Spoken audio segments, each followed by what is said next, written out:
Hi, I'm Mia Friedman and welcome to No Filter. If you saw Eddie Ayres walking down the street, or if you were introduced to him at a barbecue, you would presume he'd been Eddie all of his life.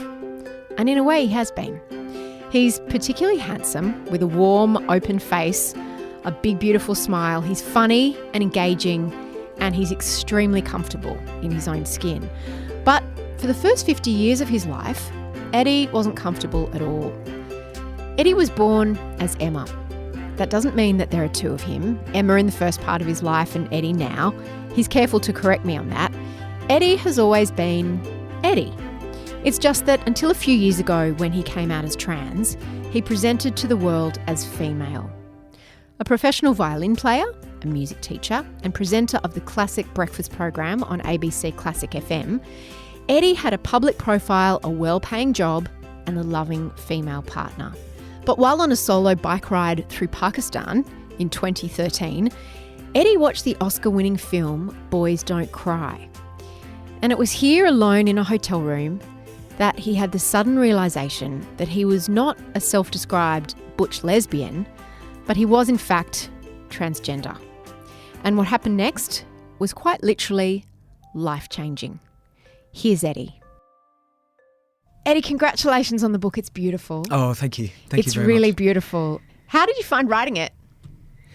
Well, it was an incredibly cathartic experience, actually. I tend to write quite quickly. Fortunately, so far, touch wood, I haven't had writer's block.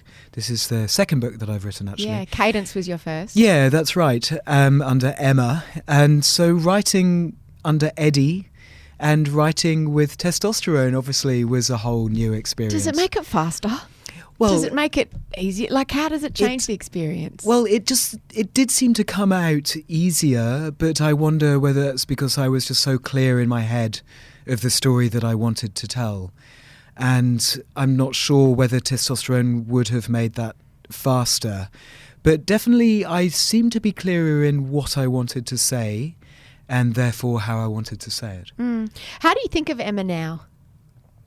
Well, I think it's one of the things about being transgender is that it's very important to know that we transgender people are not two people. We are always the same person. And I lived under the name of Emma with mostly estrogen going through my veins for nearly 50 years. And she hasn't died. You know, that person hasn't gone away. She's still here inside me. And I think what I would feel now presenting as male in the world is that I have a whole new respect for what I managed to achieve when I was female-bodied. I think that the choices that I made as a female-bodied person were rather audacious sometimes. You know, in certainly. What way? Well, travelling, I think, by bicycle from England to Hong Kong was an unusual thing to do. Little bit for unusual. anyone. Yeah, I mean, I think for anyone that's How did you get that in your head? an unusual thing. So I was living in Hong Kong. I was playing the viola in the Hong Kong Philharmonic Orchestra. And I was sort of getting a bit fed up with sitting inside an orchestra. Players inside an orchestra are not very autonomous. You have to do what your leader tells you to do, who in turn does what the concertmaster tells he or she to do. So it's like being in a musical army. Exactly. Yes, Yeah, right. I was rank and file. It's even the same term as in an army. So I got a bit fed up with that, and I was out cycling in the north of Hong Kong one day with a visitor from America, actually, and I just by means of making conversation happened to say you could cycle from here to Paris without having to cross any big stretch of water, obviously a few rivers, and that kind of got me thinking. I've always loved cycling. But up to that point... Well, that's a good start. Yeah, that's you right. like cycling. Yeah, I hadn't done any big trips. I mean, certainly not as big as that. But it just got me thinking that maybe this would be a good sort of break in my life. How long did it take to reset? It took me just over a year. You talk about part way through that trip when you're in Pakistan, there's a pivotal moment both in the book and in your life that you don't go into too much detail about, and it probably understates the magnitude of ramifications that it had in your life. But tell me about that moment in Pakistan in the hotel room.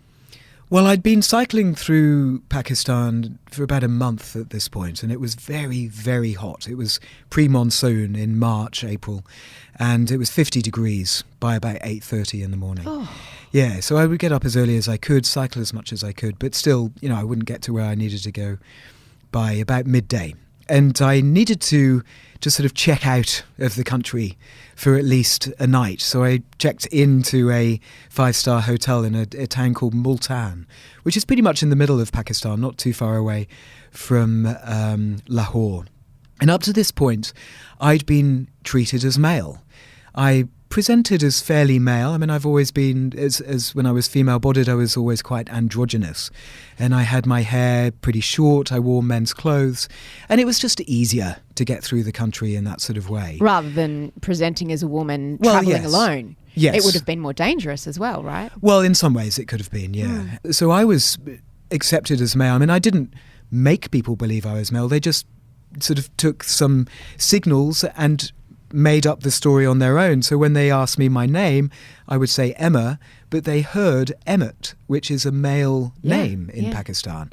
And so I became Emmett in Pakistan. And how did that make you feel? Well, it made me feel great. So when I arrived in this hotel, I checked in and ordered room service and looked at what was on the TV and saw that there was this film with Hilary Swank called Boys Don't Cry. And I sort of heard it vaguely that it was a good film.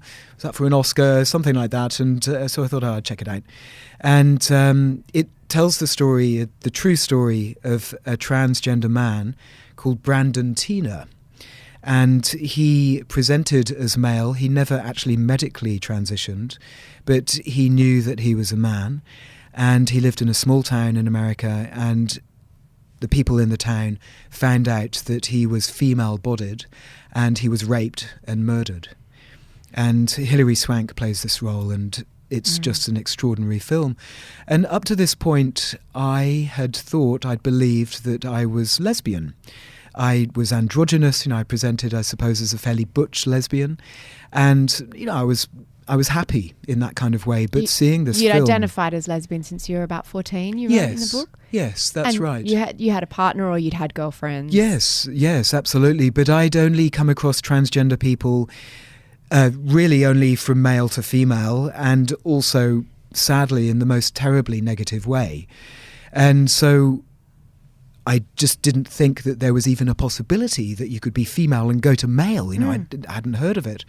And so when I saw this film and saw this story, I realised that this was me, that I was transgender.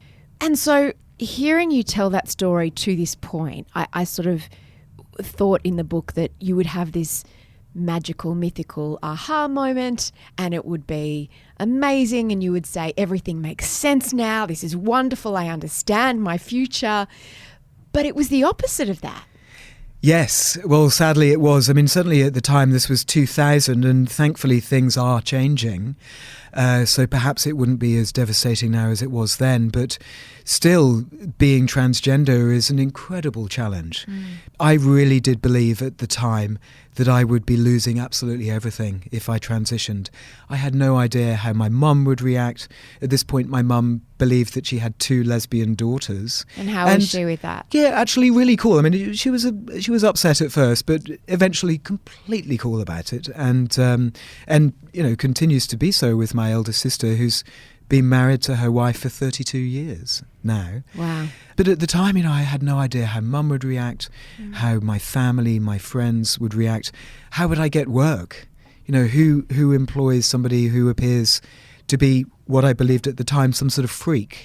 It's hard to explain to people who have come of age with Caitlyn Jenner and Kate McGregor and understanding the proper use of pronouns and gender fluidity. It's hard to explain that there was a time, and for many people there still is that time, when there was just no path. I mean, the movie that you were watching, to be fair, it was tragic. Yeah. That was not a happily ever after story. No, it wasn't. And, then going on and doing as much research as I could, you read about many people whose lives are indeed ruined. Either that they decide that they can't transition and they attempt suicide. Over 40% of transgender people at some point in our lives will attempt suicide. And that compares with just over 3% for the general population, over 40%. So what did you decide to do in that hotel room that night that you had the realisation? Well, first of all, it was like I was in some sort of shock. And I just wandered around in this daze for the next few days. And I thought, well, I have to tell someone. So I wrote to my sister, Liz, my gay sister in England. And she was extraordinary, and she wrote back to me, and she basically said, look, anything that you need to do, I'll support you. And this was an incredible relief. And so I carried on with my trip. I finished my trip. I eventually moved here to Australia after another couple of years in Hong Kong. And I eventually told my partner at the time, and a partner just after that as well, which is making me sound like a serial monogamist, which I sadly was at the time. And how did they react? Well, rather negatively. And both of them said quite clearly, I'm not interested in you if you do transition. Because they were lesbians and wanted to be with a woman. Yeah, exactly, which, you can totally understand. But also one of them quite clearly said, well, you will always be on the outskirts, on the fringes of society. People will see you as a freak. You'll only be able to have any sort of interaction with other transgender people. And of course, that is anything but the truth, thankfully, nowadays. That must have sent you into some despair. Yes, it did. So initially, after I'd had this letter back in 2000 from Liz, and then, beginning my new life here in Australia, it was something that I tried to shove down as deep down into my being as I could. But as you know, if we try and run away from ourselves, we can never, ever run fast enough. And if you do try and suppress such an important truth about yourself, you are going to get ill in some sort of way. And sadly, for me, after 15 years or so, it started to develop into this really very severe depression. You write so poignantly in the book, you said about that realisation, you said to do something about it meant possibly losing everything. It turned out I lost everything because I didn't do anything about it. Is that because you became almost unable to function in the body that you had? Yeah, absolutely. So I was working at the ABC at the time, and as my depression took hold, I had to quit my job, and my relationship collapsed. I lost a lot of friends. Unfortunately, a lot of friends just chose not to sort of hang around with my depression. Because you were depressed, not because you told them you were trans. No. I think it's very difficult to be around a severely depressed person. Mental illness can be incredibly isolating. Yes, it absolutely can. So in the end, it was just me at home. And thankfully, I went to see a therapist called Dr. Adrian Margarian in Sydney. And she helped me remarkably. So she got me to a place where I started to happily explore my gender. But at the time, still not fully accepting that I was transgender, still sort of following this butch, lesbian, androgynous sort of path. But she got me to a point where I could start to apply for other jobs. And so I applied for a job teaching cello in Afghanistan. Of course you did, Eddie. Of course you did. And you write, moving to a war zone was better than living with what was in my head. Yes, that's right. Because living in a place so stressful, it's actually very easy, therefore, to forget about yourself. Thanks for downloading this podcast. I'm Coco and I'm 11. Did you know that by educating girls, you can break the cycle of poverty in just one generation? Yet 2/3 of the people in the world who can't read are female, and millions more young girls are out of school or forced to leave at an early age. When you educate a girl, everything changes. An educated girl will reinvest 90% back to her family because educated girls educate their children. Mamma Mia is partnering with Room to Read, a global non-profit organisation who is transforming the lives of millions of children in low-income countries by providing the lifelong gift of education. It's just $1 a day to keep a girl in school. What a bargain! Please go to give.roomtoread.org/Mamma Mia and give the gift that will last for generations. because education is something nobody can ever take away from you. So you get on a plane and you go to Kabul, and I'm going to ask you all sorts of stupid questions about there's no Kabul, such thing as a stupid question. because Kabul to me is a place that I see on the news when there's a suicide bombing. I kind of don't think really of people living their life in Kabul, let alone learning music. So Yes. you'd been to Afghanistan before, and you'd made a radio documentary, and you taught there. Did you deliberately choose one of the most dangerous places on earth? Well, yes, I did, but I also chose it because I love the kids, and I had so much admiration for Dr. Sarmast, an Afghan Australian who founded the school, refounded it back in 2010. And I could see what difference music was making in these kids' lives. So I thought, well, to rebuild my own life, maybe it's a good thing to go and help other people build theirs. So I applied for the job, and I can't imagine that I had a lot of competition for it, and won the job and moved there in March 2015. The Taliban had taken Kabul and had banned music. Can you paint a little bit of a picture about the state that Kabul was in when you got there? Yeah, so Afghanistan, as I'm sure you know, has been through decades of war, and most violently in the 90s with the Civil War. And then finally, the Mujahideen became the Taliban. The Taliban became the foremost group in the country, and they took over the country in 96. So they're there from 96 until I think 2001. And the first thing they did when they entered Kabul was they went straight to the area where most of the musicians lived, in an old part of the town, and they went into all the musicians' houses, and they said to all the musicians, you are never allowed to play your music ever again, neither play it nor sing it nor listen to it. And they destroyed all the instruments that they could find, and the rest of the instruments the musicians themselves either destroyed or buried or tried to disguise somehow to keep the kind of essence of the instrument there, but get rid of all the superfluous things that made it appear like an instrument. There was one guy who had a guitar-like instrument, so he took off the strings and the pegs and made it into a walking stick. So kept his instrument in a way. Because of his connection to it, or in the Yes. hope that when the Taliban eventually were overthrown, he could return to playing it? Yeah, both. What was the point of taking away instruments? Well, the Taliban believed that it was un-Islamic to have music in the world. Their belief is that music goes against God. You know, obviously I can't speak for the Taliban, and I don't want to speak for this religion since I'm not Muslim. But from my own understanding of it, it's that to honour God, playing with instruments isn't enough, that we can honour God with our voice by chanting the Quran, but anything else would be to dishonour So God. not singing, not clapping, not... No. Things like dancing, all of those outward expressions of joy or creativity were banned. Yes, were that's they? right. Yeah. I mean, ultimately, from my own perspective, I think that the Taliban had a very clear idea of just how powerful music is.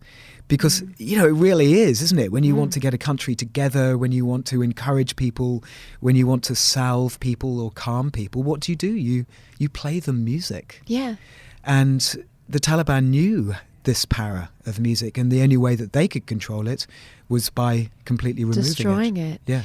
So by the time you got there, music was back Yes. and people wanted to learn it again. Yes, absolutely. So Dr. Sarmast refounded this school, and there was this tiny little fragile flame of music still burning. A lot of the musicians from Afghanistan had gone overseas, so a few of them were returning. A lot of them had actually just gone over the border into Pakistan, where they could still practice their craft, their art. And so a lot of them came back and started teaching at the school. And the school was really a remarkable place to learn, because as some people describe it, it was the happiest place in Afghanistan.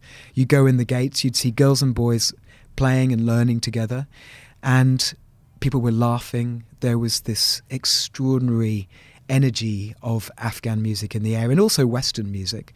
And so, why wouldn't you want to go and work there? I mean, a few kidnappings, a few suicide bombs, it's easy to ignore when you get to play music with these extraordinary young people. I imagine there was a generation who'd grown up with, years of no music. Yes. So there was sort of a gap. There would have been a big gap in the knowledge of the... Yes, that's right. So the parents of these young children, they would have lived a lot of their time, so probably a lot of their teenage years and into their 20s without any music. That's right. I've heard you say it's a little bit as if sport had been banned in Australia. Yeah. That's hard to imagine as if... It is, isn't it? Yeah. When you think about how important sport is for our psyche here in Australia, it's an incredibly bonding thing. Yeah. And we've just come off that huge weekend of football finals. So it's like as if the Taliban came in and they took away all sporting equipment. Yeah. All teams were banned. No one could play sport or practice sport or watch sport or participate in sport. Yeah, and you weren't even allowed to run down the road. You would have to walk at a snail's pace through your life. That's the equivalent for me. Wow. And music has that same inherent value in Afghanistan. Yes, totally. I have never known such a deeply musical people. Music for Afghans, it's really a drug. The Taliban weren't keen on music. They also weren't very keen on women. Can you explain sort of the state of women's lives during the time you got there? Well, under the Taliban, education for women had been completely banned, and women had to go out with a burqa on, and I think that they also had to go out with a male relative, with a male escort. Perhaps not always, but that was the general case. And, there were other very, very strict ways that you had to behave. You weren't allowed to laugh in public. Men were allowed to rape their wives. So being a woman was just, the epitome of misery. It's so hard for us to imagine here in Australia. Not to say that, of course, women's positions here in Australia are good at all. I mean, the level of violence against women here is absolutely appalling. But it's still, less entrenched in law. Yes. It's entrenched in parts of the psyche. But yes, and in parts of the culture as well, which is obviously something that we have to do something about. But still, you're right. I mean, it became law to be able to beat your wife in Afghanistan. And so the first thing that obviously needed to be done was stop that and have women have access to education, which happened and is continuing to happen, perhaps not quite at the rate we would like to think. So when I arrived, women were at university, there were girl-only schools. Actually, generally the schools are segregated along gender lines.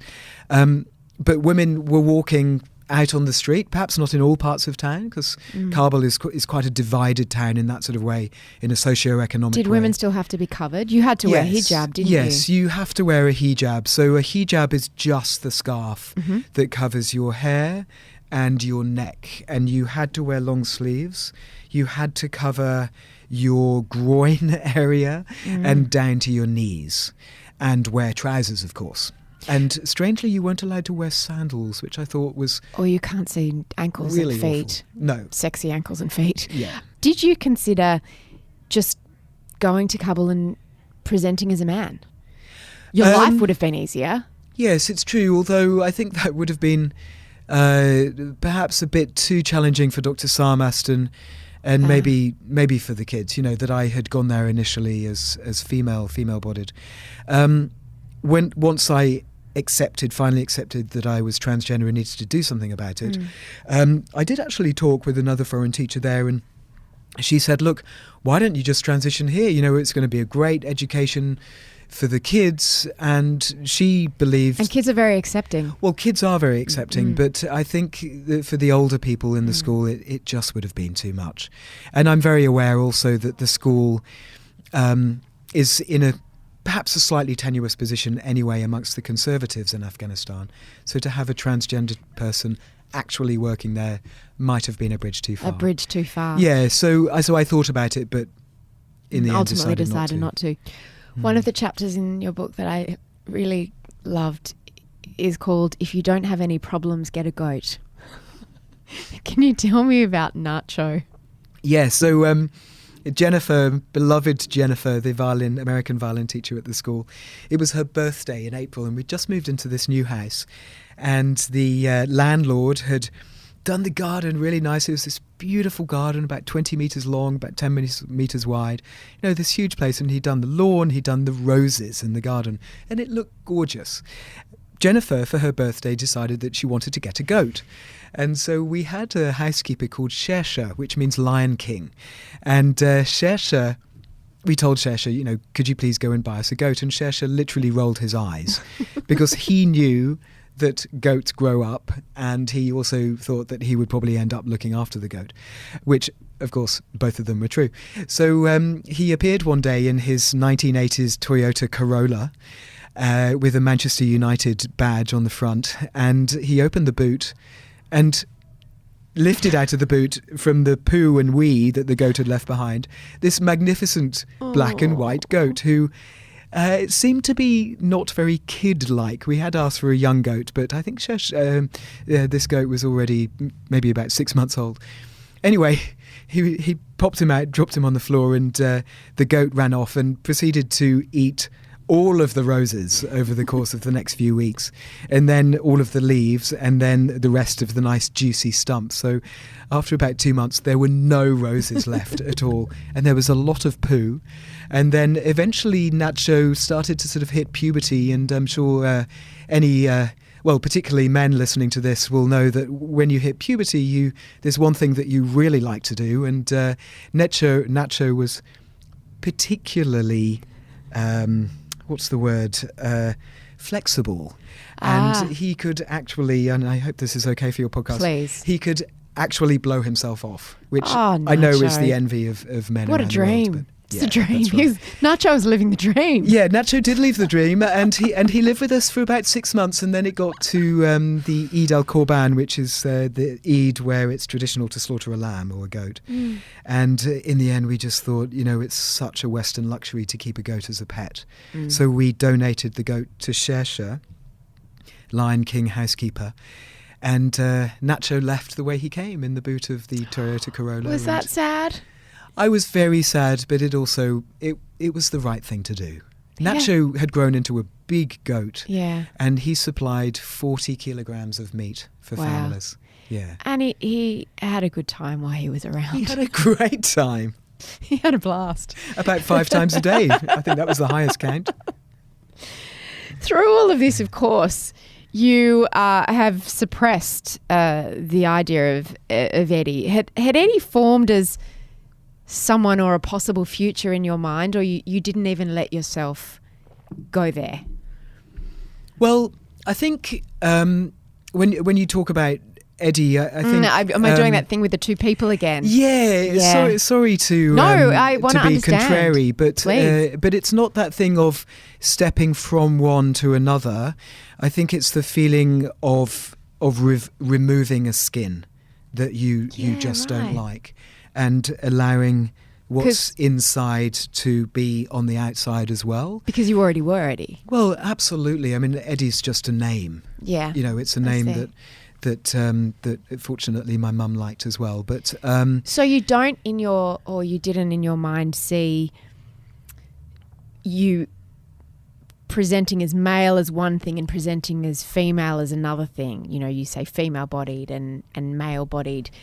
That was still in some way meshed to you, was it? Yes, and in many ways I still feel it is. You know, there are days when I feel very male, particularly after I've just had a testosterone shot, or days where I feel quite female, which actually, interestingly, is at the moment I'm due to actually have a new shot tomorrow. So I have a shot about every 12 weeks, and I'm just sort of feeling the need for it now. I love in the book you talk, I'm going to hijack you for a second. Please. You talk in such interesting detail about the first shot you get of testosterone, and the last you talk about the last day of being chemically female, and then this, I don't know if it was the symbolism of the shot.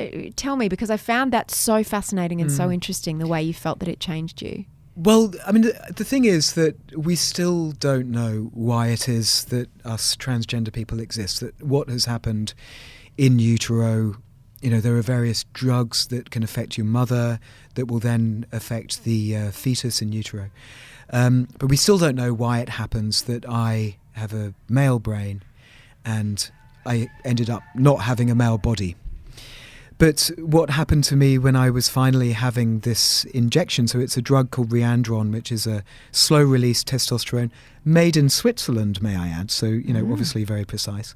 Suspended in castor oil, so it's a long injection. It's, 1 or 2 minutes. And painful? That's a long injection. It is a long injection. I mean, And it has goes to in be your slow. bum? It goes in the top half of your bum. And Dr. Behrman, who is my gender doctor, she's given a lot of these injections and is brilliant at it, so I could hardly feel it, actually.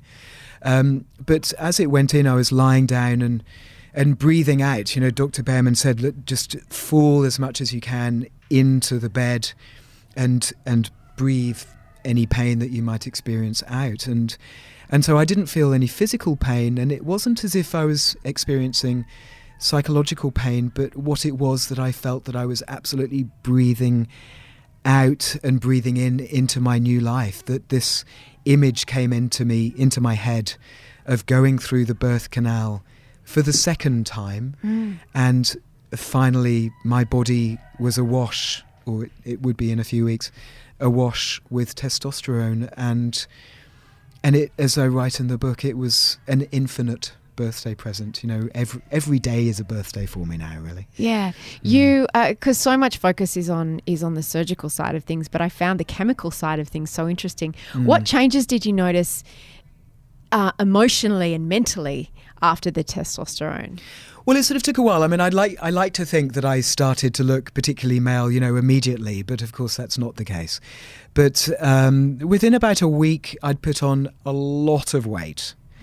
Like about 4 kilos, and my muscles were immediately much denser, and I could lift more at the gym. I was going to the gym at the time and doing bench press, and my bench press, just without really doing much work, just got so much better. So physical strength. Yes, absolutely. And within a fairly quick amount of time, my hairline started to recede. That actually happened quite quickly. Facial hair was a little bit slower. I mean, it's still coming in a bit.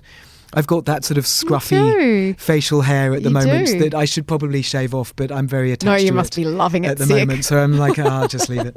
I'm going back to school teaching next week, so I'll have to shave it off. But I think another thing that happened relatively quickly was my voice beginning to drop. And that was a really weird thing because, for 50 years I'd spoken at the same pitch, and I was kind of aiming for the same pitch when I opened my mouth, but it became harder and harder to do. So your voice broke? Yes, it essentially broke. And I did go through that time when it was starting to squeak, and that was just hilarious because I was teaching some boys at the same time, some 14-year-old boys, and I could hear exactly in their voice what was going on in mine. And I'm not really sure whether they know about my history.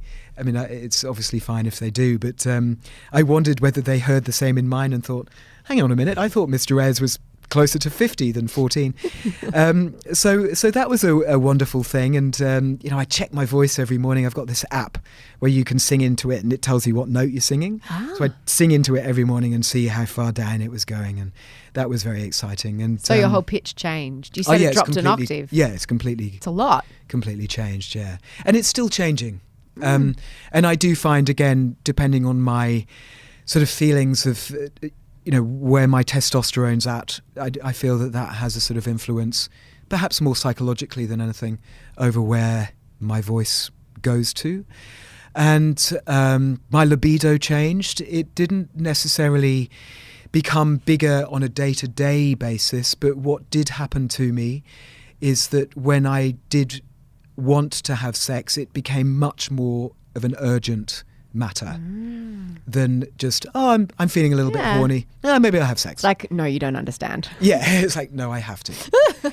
And my girlfriend, my partner, I should say, Carol, as she is in the book, she has been extraordinary throughout this. You guys were friends first, we were initially friends, yes, that's right. And Charlie knew me when I was female-bodied, so she's absolutely gone through this transition with me and has been extraordinary through it. She looked after me after my top surgery, my chest surgery, when I really couldn't do anything for a couple of months. That must have been a very intimate experience, having her look after you through that. Incredibly intimate, yes. And it was during that time that we fell in love. And, it's been a huge transition for Charlie. She started out going out with somebody who was female-bodied, and now, I smell like a boy, I look like a boy, I sound like a boy. And Pash rash?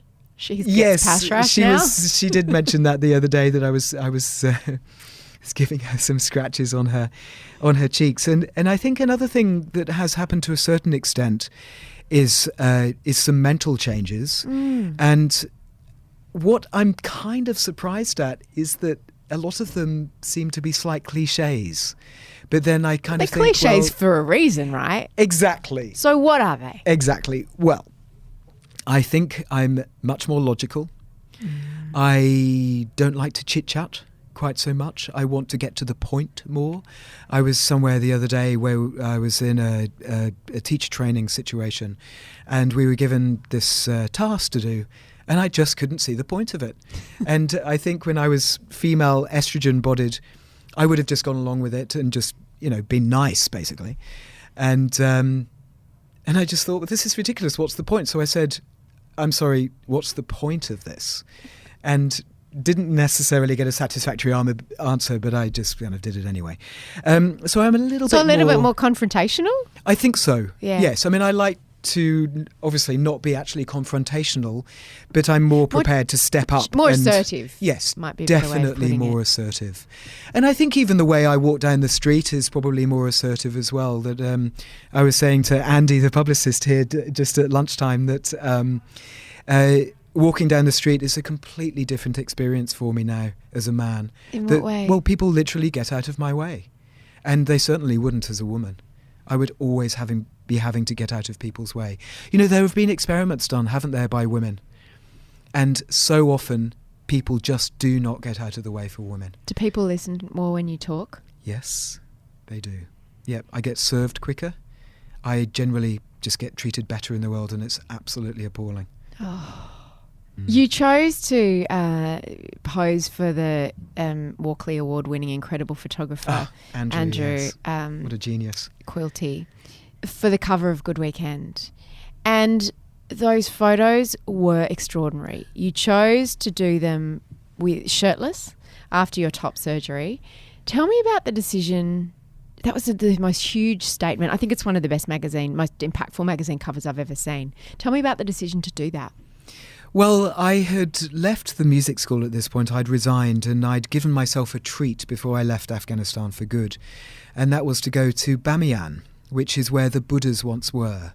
The famous Bamiyan Buddhas were two enormous statues of Buddha in caves in Bamiyan, which is in central Afghanistan. And they were blown up by the Taliban in, I think, 2001.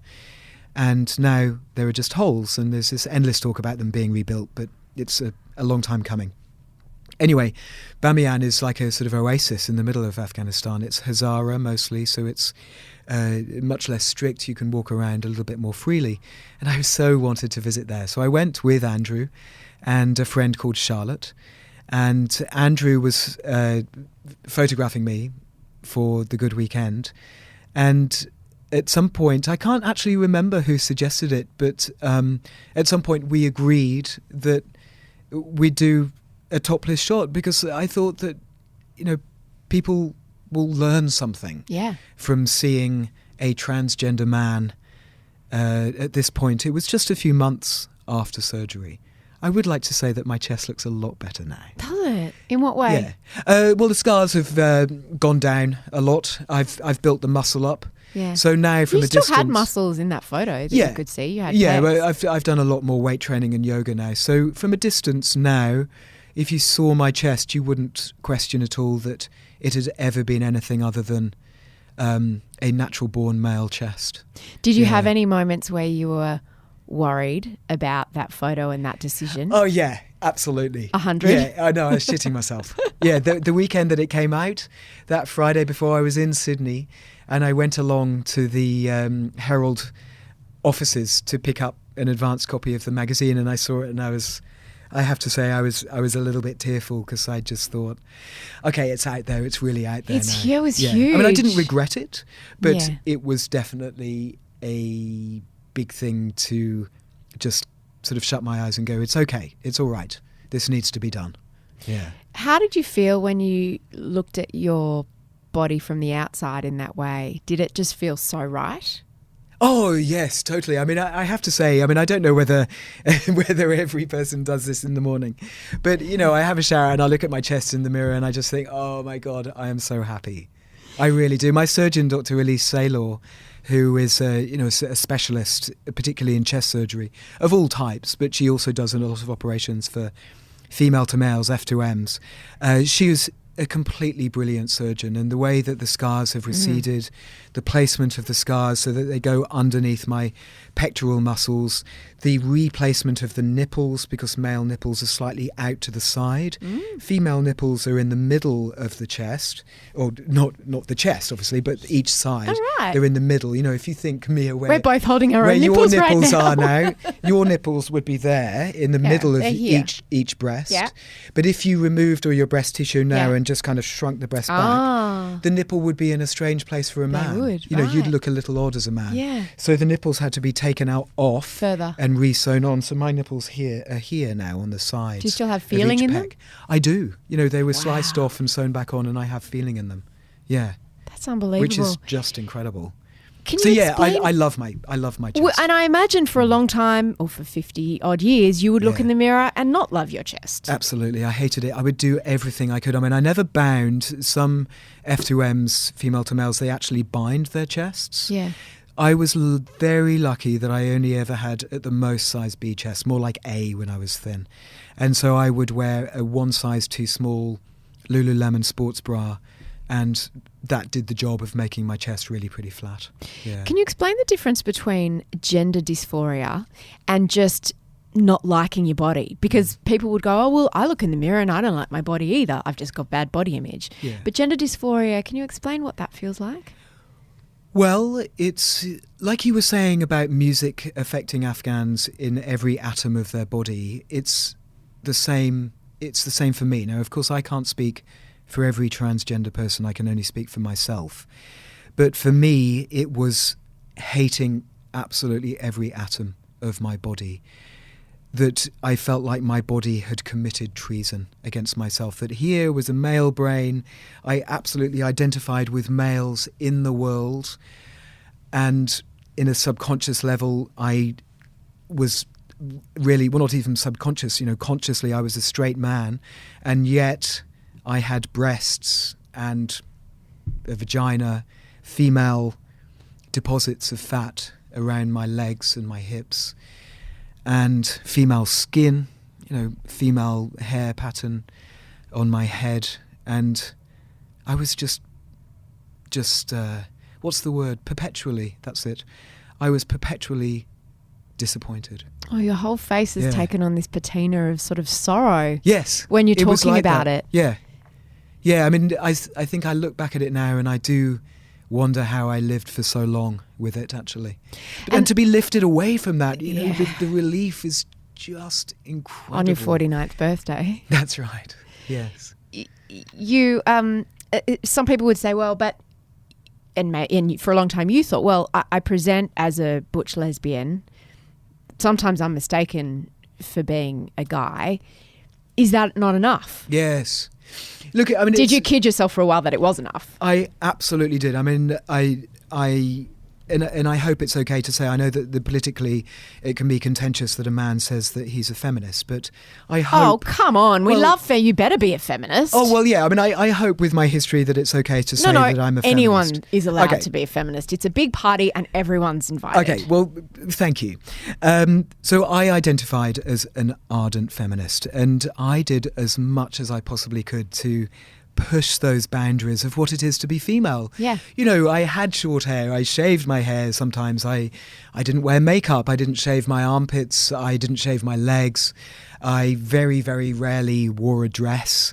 I looked feminine sometimes, but sometimes I looked very male.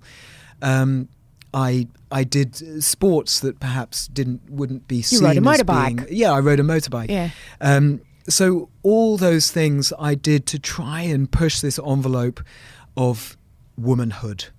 And whenever I could, I would also try and educate people as well. I was on a plane once where a stewardess, in fact, asked me again for my boarding pass because I had given her one that said Miss Emma Ayres and presented it to her, and she looked at me and she said, "Don't you have another one?" And, I had to say to her, "Can you please have a wider view of what it is to be female?" And that's what I tried for so many years because I felt it was my duty as a feminist. But yet, being female and being male can be two very different things. And I never was a woman.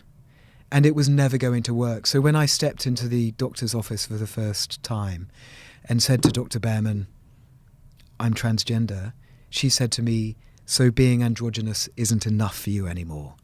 And she absolutely hit the nail on the head. And it would never have been enough. To think now that I would still have to be female-bodied with no testosterone, living that life, it's kind of unimaginable. And that's why so many transgender people kill themselves, because in the end it becomes insufferable.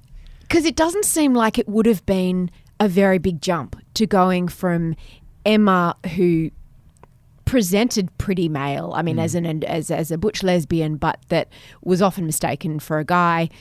Well then, okay, so you're a trans guy, but the way you describe it, it's actually massive because it's your whole identity. It's not about the outside. Yes, it's everything. That's right. I mean, it's all a matter of perspective as well. If you imagine two parallel train lines, and they are going along, but one of those train lines, you're an androgynous lesbian, and the other one, you're actually male, but in a female body, you are never going to get to where you want to go if you stay on the androgynous lesbian You have track. to get on a different train. You have to get on the other train. And it can seem like they're going in the same direction, but they're actually not. They're going in completely different directions. That's such a good way of explaining it. And as a feminist, was there a part of you that felt that you were betraying feminism? Yes, and that's one reason why I took so long. Yeah. Wow. So how has your feminist identity made the transition? Oh, I think I'm even more of a feminist now because I really see from the other side, I really see just truly how terribly women are treated so often. I mean, it's actually really shocking. We need you. Big time. Well, look, I'm you yours, have a revered place. I'll do what I can. Well, look, I mean, I like to think that is actually one of the roles of transgender people in society, you know, that we do see both sides, that I've lived 50 years female-bodied. Absolutely, I went to an all-girls school. You know, I've been in the, absolutely in the clasp of female company for so many years. I truly understand what it is to be female as a female-bodied person, but of course as a male within that society. And so now, male and male-bodied, what I hope is I can now go to men and say, guys, it's really not like that. You need to change your thinking. Please. Yeah. Can you do that? I'll do my best. I just wanted to end with a conversation you had with your mother, which was just so beautiful and made me cry. You had this block 15 years ago when you realised that you were transgender. How were you going to tell your mother? And by the time it came to tell her, she was 81. And how did that conversation end up happening? Through your sister. Yes, that's right. Well, for various complicated family reasons, which I won't go into here, it became clear that I needed to tell my mum earlier than I thought I wanted to. And Liz knew at this point that I had decided that I would medically transition, that I'd finally accepted being trans. And Liz said, you have to tell Mum. But because of the internet being so unreliable in Kabul, Liz said, because she lives just around the corner from Mum in Cheshire in England, Liz said, I'll tell her for you and explain what transgender stuff is, because I didn't even know what Mum knew about transgender. Take one for the team, Liz. Oh my gosh. What a sister. My sister is incredible. And I just love her so much. And so Liz went round to Mum's house and Liz said, look, we'll call you afterwards. And so I was at home. I told my friends, Cami, a Colombian guy, and Jennifer, and completely cool about it. And they said, Ed, you're our brother, and we'll sit with you and wait with you whilst Liz tells your mum. And of course, it was the most horrible hour, because I just didn't know which way mum would go. I mean, mum's done remarkable things in her life. But she's 81. Yeah, she's that's had a right. lot to deal with. Yeah, she has. And, she divorced in the 60s when very few people did. Oh, wow. Brought up 4 children on her own, made her own career, an incredible woman. And yet here she is, 81. So Liz went round and they called me, and I saw mum on FaceTime, and mum immediately burst into tears. So of course I immediately burst into tears. And mum called me by my family nickname, which is Binks. And she said, "Oh, Binks, why didn't you say something before? You must have been in such pain." Oh, I find that so emotional. That must have just... Yeah. How did that feel? Well, I mean, it still brings tears to my eyes now when I think of just that incredible love that our mothers have for us. And, mothers should be endlessly honoured. And what's happened now is that as I am truly my mother's son rather than her daughter, what's happened is that I now have the most beautiful relationship with my mum. I had to go back to England recently because mum had a stroke. And while mum was lying there recovering, I was looking after her, cleaning her, making sure her lips were wet, picking those sticky bits of gunk that you get off your mouth when you've got a feeding tube in. And over the days, she slowly recovered and could finally speak. And at one point, and bear in mind, mum hadn't seen me since I'd started taking testosterone at this point. And at one point she could speak again, and the nurse pointed at me, and I had this sort of little bit of bum fluff around my face, and the nurse pointed at me and said to mum, "Who's he?" And mum got this really cheeky little look on her face, and she said, "My brother." And mum has never had a brother, but always wanted to have a brother. So I'd like to think that shows how good our relationship is now, that I'm finally the person, in a way, that she wanted, and certainly the person that I wanted. Eddie, it's just been such a privilege to interview you and to read your book. Thank you so much. And it's just so wonderful to see you so happy. Yeah, thank you so much. Mira, it's amazing what you're doing here. Oh, thank you. Really, thank you so much for your work for women. Thank you. It's really quite world-changing, I think, so thank you. Thanks for listening to No Filter. I came out of this interview walking on a cloud, like you do after you've just had a conversation and really, really connected with someone. Eddie was he made it so easy. He's so lovely. He laughs so readily.